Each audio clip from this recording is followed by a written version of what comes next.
दोस्तों, मेरा नाम है रिया। घर वाले प्यार से रिया ही बुलाते हैं, पूरा नाम रियाना है। अभी अभी 20 की हुई हूँ। लोग कहते हैं मेरी आंखों में कुछ ऐसी चमक है जो सीधे दिल में उतर जाती है। और हाँ, जब मैं हंसती हूँ तो गालों पर वो छोटे छोटे गड्ढे पड़ जाते हैं। सब कहते हैं बहुत क्यूट लगती हो।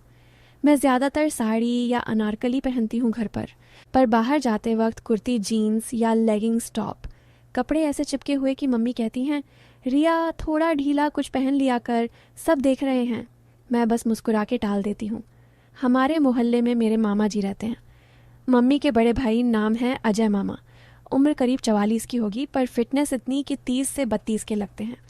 लंबे कद, चौड़ी छाती, दाढ़ी थोड़ी ट्रिम की हुई और आंखें, अरे वो आंखें तो जैसे सब कुछ पढ़ लेती हैं।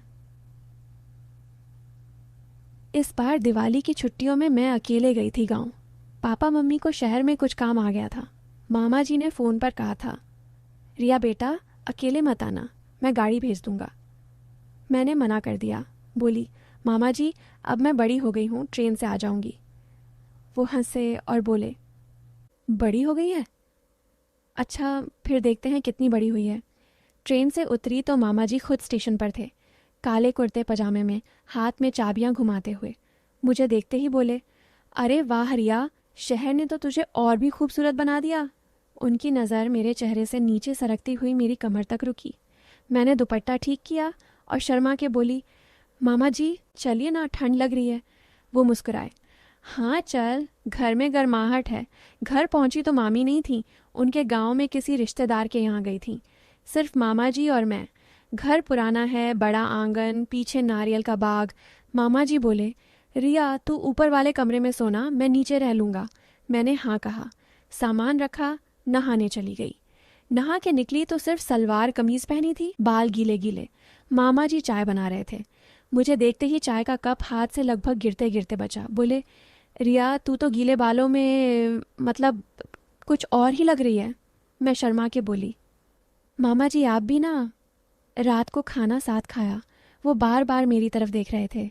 मैं कभी उनकी आंखों में देखती, कभी झुक जाती। खाना खत्म हुआ तो बोले, रिया तू ऊपर सो जा, मैं थोड़ा टीवी देख लूँगा। मैं ऊपर गई, पर नींद नहीं आ रही थी। गर्मी थी और मन में कुछ अजीब सा उथल पुथल। आधी रात को प्यास लगी। नीचे आई तो हॉल में लाइट जली थी। मामा जी सोफे पर लेटे थे, सिर्फ बनियान और पजामा में। टीवी पर कोई पुरानी फिल्म चल रही थी। मैं पानी लेने रसोई जा रही थी कि नज़र उन पर पड़ी। पजामा थोड़ा सरका हुआ था।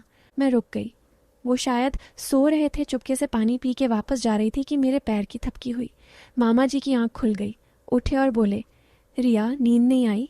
मैंने कहा, प्यास लगी थी। वो मुस्कुराए, आजा बैठ, अकेले अकेले ऊपर क्या कर रही है? मैं डरते डरते सोफे पर बैठ गई। वो बोले, इतना डर क्यों रही है? मैं कोई भूत हूँ क्या? मैं हंस पड़ी। वो पास खिसके बोले, रिया तू बहुत बदल गई है। पहले तो गोद में आकर बैठती थी, अब तो। मैंने कहा, मामा जी अब मैं बड़ी हो गई ना। उनकी उंगलियां मेरे बालों में गईं, फिर गाल पर। बोले, तेरी त्वचा कितनी नरम है। मैं सांस रोक के बैठी रही। उनकी सांस मेरे कंधे पर लग रही थी। मैंने आंखें बंद कर ली। लगा बस अब। तभी बाहर सड़क पर कोई गाड़ी गुजरी। हेडलाइट की रोशनी आई। मामा जी एकदम अलग हुए। बोले, शायद कोई आया होगा, मैं देखता हूँ। वो बाहर चले गए। मैं सांस ली। दिल जोर जोर से धड़क रहा था।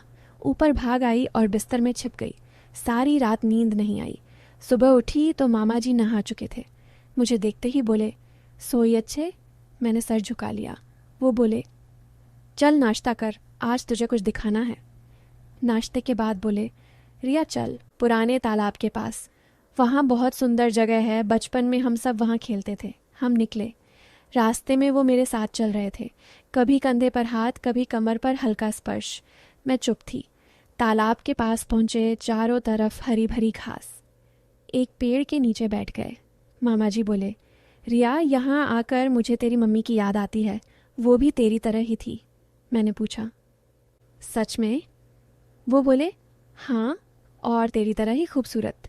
फिर चुप हो गए। शाम ढल रही थी। वो बोले, रिया एक बात बताऊं? मैंने हाँ कहा। वो बोले, मुझे तुझसे बहुत प्यार है, बहुत ज़्यादा। मैंने कहा, मामा जी मुझे भी आपसे बहुत प्यार है। वो मेरी आंखों में देखने लगे। फिर धीरे से मेरा हाथ पकड़ा। मैंने नहीं छोड़ा। वो और करीब आए, उनकी सांस मेरे चेहरे पर। मैंने आंखें बंद कर लीं।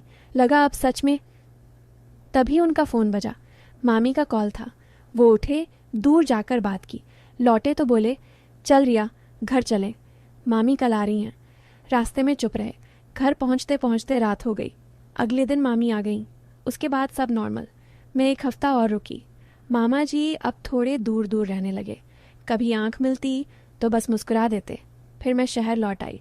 आज भी जब मामा जी का फ़ोन आता है, आवाज़ में वही गर्मी होती है। कहते हैं, रिया कब आ रही है?